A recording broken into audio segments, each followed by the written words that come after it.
you come in as a rookie and like you said, like you're trying to figure out a new environment, new teammates. Like you don't want to say too much. You don't want to say too little. And it's just so hard. What if I told you that Caitlin Clark's biggest challenge wasn't on the court, but in the locker room? That her greatest feat wasn't breaking records, but building bridges? How do you shine without overshadowing your teammates? How do you fit in while standing out? It's crazy, like looking back at a year ago today or around this time, like I was just beginning my senior year of college. And obviously, you know, people knew who we were and people attended our games, but it's obviously not on the magnitude that it is now. Yeah. So like life just changes fast, but that's what makes it fun and cool. And, you know, quickly started a new chapter of my life too, like moving here to Indianapolis. And in a revealing podcast interview, Clark pulled back the curtain on her rookie year and how she navigated this struggle. What she said about her teammates will make you rethink everything you thought you knew about the Indiana Fever. And what does she really think about the team around her? From sophomore Aaliyah Boston to Fever best friend Lexi Hull to veterans such as Kelsey Mitchell and Erica Wheeler, we reveal Caitlin's unfiltered thoughts about them. Ready for the inside scoop? Let's go. I mean, it was just a crazy year because you go all the way up to the national championship game and then you're playing right away. Yeah. You know, one of my coaches early on in my career said, you know, your rookie year is always so hard because you're in a new city, you're in a new place, you're with a new team, new coaches. There's so much that's not part of the routine that you're so used to. And you had that as like magnified. Picture this. Caitlin Clark, the college superstar, steps onto the WNBA court for the first time. All eyes are on her. Expectations sky high. But Clark's biggest challenge isn't her game. It's finding her place on the team. On the New Heights podcast, Clark opened up about her rookie fears. She said, but like in my scenario, and obviously you guys too, like you're already highly thought of. Like people are turning to you to like be something or be someone. So it's hard. Like you're trying to get your feet wet, but also not do too much. And I think that's kind of what I struggled in early on is like, I don't know what to say. I don't know how to say it. I don't know how they're going to react. The pressure was intense, and Clark felt stuck between two worlds. She talked about feeling lost in the locker room. Should she take charge or fall in line? It was a mental struggle, made even tougher by her fame. But in all the chaos, Clark found something good. The fast-paced WNBA life kept her focused. She said, but I think it was good a little bit too. Like you don't have time to overthink things. Like it's just like boom, boom, boom, boom. Yeah, like you're just on to the next. Right. But at the same time, like you don't like, I feel like I never really ended the chapter of college. Like it was just like you've been left, but maybe that's good. You don't have a lot of time to think about it. So I think that's definitely the weirdest part of, you know, women's professional basketball and obviously college basketball too, is just that change, but that's kind of how it has to be too. So it's just different. Her teammates became her rock during this wild transition. For not knowing, you nailed it.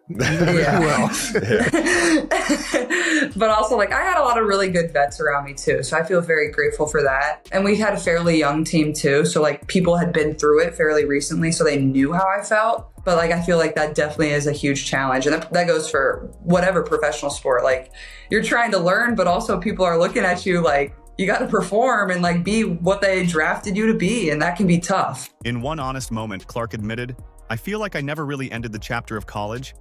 It was just like you've been left.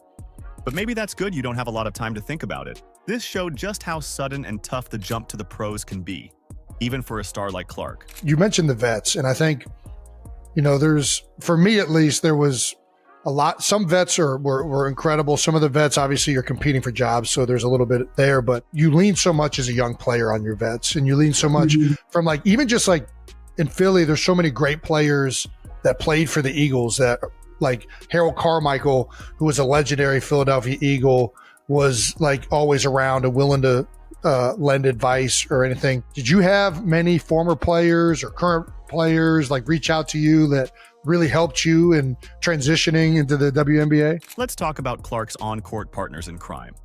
Aaliyah Boston, Kelsey Mitchell, and Lexi Hull. These aren't just names on a roster. They're the core of the Indiana Fever, the Fab Four that's set to shake up the WNBA. Now, you might think it was all smooth sailing from the start, but here's where it gets interesting. One of these stars struggled heavily at the start, but still made sure to build a solid bond with Caitlin. And at the beginning of the season, my playing time definitely looked different than it did at the end. So trusting that, you know, I was staying ready, putting in the work so that when I did get the minutes out on the court, that I could take full advantage of them. So I was just really proud of myself for trusting the process and staying the course. Hull was out of rotation early in the season and she was frustrated. She was in the gym every single day, but her performance wasn't matching her effort. But after the Olympic break, something clicked. Hull found her rhythm, and suddenly she was on fire. So what does Caitlin really think of Lexi? Obviously, Lexi's been tremendous, especially on the defensive end. She just brings a spark and a tenacity about her that, maybe we weren't always getting on the defensive end, and she's just willing to do whatever it takes for this team, and it's helped our defense improve a lot. So I think offensively and defensively, we've taken a step forward, and that's kind of what the coaches challenged us in going into that break too. Let's rewind a bit. Picture this. Clark's first practice with Aaliyah Boston. There's a miscommunication, and for a moment, it could have gone so wrong. But instead of a disaster, it turned into the beginning of something special. Clark and Boston developed a chemistry that's almost poetic, especially in their pick-and-roll plays. And Caitlin knows where Aaliyah Boston's going to be. Aaliyah Boston knows where Caitlin's going to be. Caitlin and Aaliyah have almost a poetic pick-and-roll action going all the time. Caitlin can already find her teammates, but just the fluidity between her and Aaliyah, it's like they're on a different wavelength now. Want to know the secret behind their magic? It's not what you think. It's all about repetition and trust. In the first 13 games, Clark only had 17 assists to Boston, but in the last 14 games, that number skyrocketed to 54. That's not just improvement.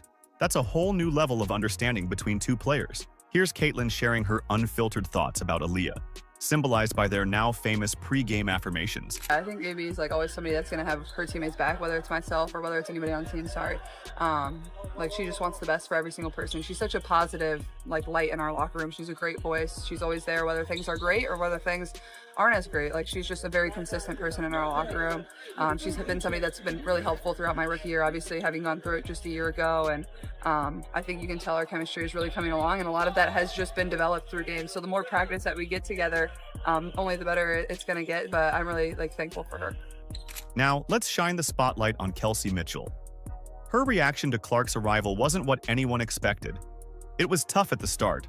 Kelsey was playing a lot of isolation ball and didn't seem interested in passing the ball back to Clark. But then things changed after the Olympic break. They bonded, got to know each other better, and shared their dreams. Then they became the best backcourt in the WNBA. C-Squared, what's up, friend? I just want to say congratulations on the award, man. You deserve it. You've changed the world in so many ways. You've done it with so much grace. And I'm so happy to take the floor with you, to be a part of this experience. I want to tell you to give yourself some grace, kid. You've done a lot of things that not a lot of people can do. And from me to you, I'm always going to be a fan. I'm always going to be in your corner. I'm always going to be in your backcourt. Clark couldn't stop praising Mitchell. It's clear these two aren't just teammates. They're a force to be reckoned with. I think it's pretty similar on and off the floor. She's just been a voice that's been there. She's been through this league for 7 years now. She knows what to expect. She knows how things are going to go. And I think more than anything, we are just starting to understand each other much better. We could just make eye contact and she knows to go back door. She knows to come and get the ball. That just comes with playing with one another. So it's been a lot of fun for me. She's playing so well right now, just as good as anybody in this league. So I feel very lucky and fortunate to have her by my side. As the season progressed, we saw the Fab Four, Clark, Boston, Mitchell, and Hull, gel like never before. It's not just about the assists or the points. It's about the impact Clark has had on her teammates. This isn't just a team, it's a family. And Clark, she's not just a rookie anymore. She's the heart of the Indiana Fever, the catalyst that's brought this team together. From overcoming initial challenges to breaking records together, this team has shown that they're more than just individual talents. They're a unit, ready to take on the WNBA and make history. But don't think it stops with the starters. There's a group of veterans in the locker room that's also looking out for Clark. Temi Fagbenley, Erica Wheeler, Grace Berger. These aren't names on a roster. They're Clark's secret weapons off the court. Their wisdom changed the game for the rookie. Imagine Clark, nervous and new, walking into the locker room. There's Wheeler, ready to be her big sister. For me, I just wanted to get ahead of it because I know this transition is tough. Just being undrafted and being a rookie, it's very unlikely that a vet, just take you in when you got the same position. And I think oftentimes people forget that I'm a great person before a basketball player. So for me as a big sister, I'm just I'm gonna take this first step first to just let her know, we here, we got you, whatever you need from me as your vet, and even you're in the same position, I got you. And she's just been doing a great job with just accepting it and receiving it from me. Because as you know, she's one of the biggest players in the world right now, and she don't act like that. She's just help me, in any way you can. It's definitely in a sweet way. Wheeler became Clark's rock. Having a vet who really wants the best for you is special, Clark gushed. I won't take it for granted. These bonds went beyond mentoring.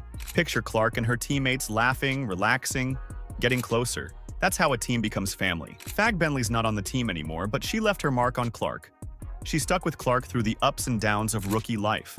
When Fag Bentley left, her goodbye message hit Clark hard.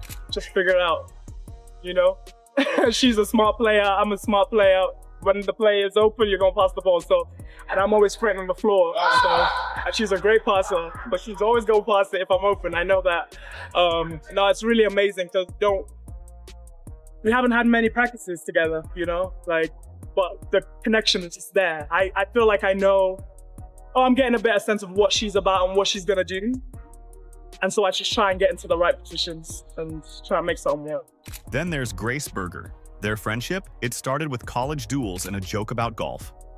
Berger, a college star in her own right, would often go against Clark as part of the Big Ten Conference. Once fierce competitors, they quickly put aside their history to form a powerful partnership on the Fever.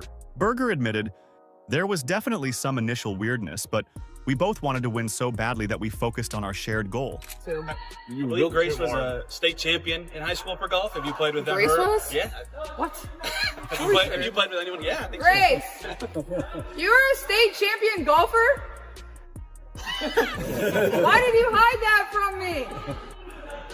She was on the team. They didn't play her, apparently. Have you played with anyone on this team yet? Honestly, I have not. In the end, Clark's rookie year wasn't just about breaking records. It was about making friends. The advice, support, and laughs shaped her first year in ways she didn't expect. Looking back, it's these bonds with her veteran teammates that Clark will remember most. So what's behind Caitlin Clark's mindset? She's here to score, break records, and build something special with her team. In a recent interview, Clark shared something revealing. Relationships drive my most cherished memories, she said. It's all about the people, the team, the family she's creating on and off the court. But I think the thing about leadership is how you approach every single person is going to be completely different. And I think the thing that's helped me be successful throughout my career has been the relationships that I've been able to build with people, and every single person you have to approach differently because they come from a different background, they come from a different place. Somebody can be a little more tenderhearted, and for me, I probably want to be screamed at. It's just everybody's a little bit different. So I think that's what's unique about leadership and being able to understand people, but that takes time, and building relationships is really important. And Clark has a fresh take on team dynamics. She wants to boost her teammates, helping them score more and believe in themselves. That's what real leaders do. Clark sees big things for the Fever. She believes they can be champions. We just need to keep building trust and working together, she says. For her second year, Clark can't wait for a full training camp. She plans to use that time to connect with her teammates and learn how they play. She's clearly hungry for more. And, I think I'm very real with myself too. I know when I maybe haven't done my best in something, and I'm going to be the first person to look in the mirror and know what I need to get better at. And so I think those two things, that's what helps me be the best is, I can be very honest and real with myself. And I think at times that's what, definitely the younger generation struggles with is they always want to point fingers, but, you always got to look at yourself first and see how you can improve. So, yeah, I think it's that. I just want to be better than everybody else. Clark's time with the Fever is about creating something that lasts. Her rookie year was just the start. Next season, expect Clark to step up her leadership game, making waves both on and off the court. Caitlin Clark's rookie season with the Indiana Fever was just the beginning. As we look to year 2, the Fever are aiming high.